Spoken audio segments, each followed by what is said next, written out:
My name is Megan Ross and I'm studying a Bachelor of Psychology at Monash University. I was on the VCE Honour of Psychology and today we're going to be discussing Circadian Rhythm Phase Disorders.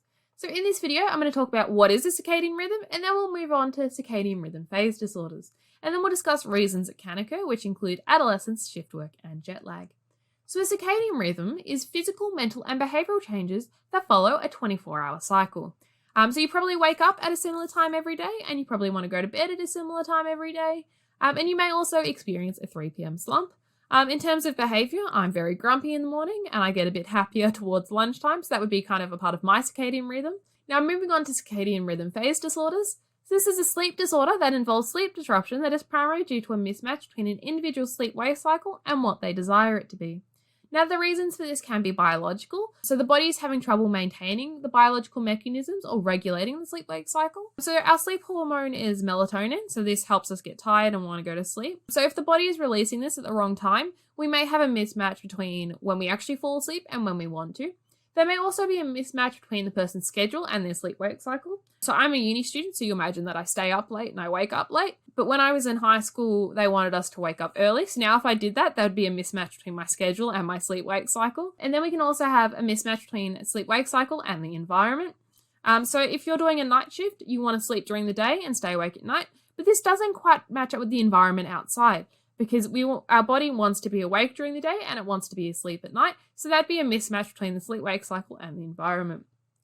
Now moving on to reasons that someone may develop a disorder, we have adolescents. So adolescents require 9 to 10 hours of sleep a night, but many get less than this. And this is because of a sleep-wake cycle shift that occurs due to the delayed release of melatonin by 1 to 2 hours.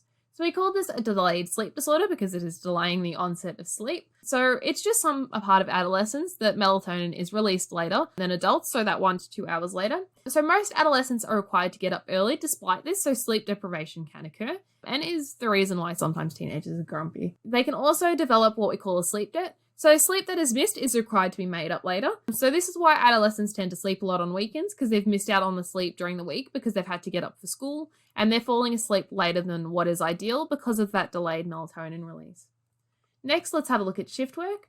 So many people have hours that change and require their employees to work around the clock, and people can find it difficult to sleep during the day. The sun is a major problem for this, so when our eyes see the light, like that blue light from the sun, it wakes us up. So this is why we sleep better in the dark and why people say to stay off your phone. We also have fragmented sleep. So people who do shift work tend to sleep in 2 chunks, and this can cause issues. And we call this a shift work sleep disorder. So this really primarily comes from the change to the natural environment. So people want to sleep during the day and they can't.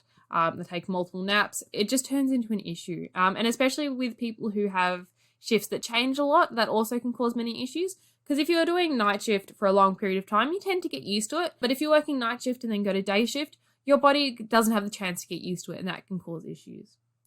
The final reason we're going to look at is jet lag. So jet lag is a sleep disorder that is due to a disturbance to the sleep-wake cycle caused by rapid travel across time zones. This is also known as time zone change syndrome. So this occurs when we travel a long distance. So say I want to go to America. The time they want to go to sleep does not match the time I go to sleep here in Australia. And this would cause jet lag, as I would have to readjust my sleep schedule. Now, it is easier to sleep later than it is to sleep earlier. So this is why they say traveling west is best. So if I travel to the west, I have to stay up later and sleep later. But if I travel to the east, I need to sleep earlier, which is actually more difficult.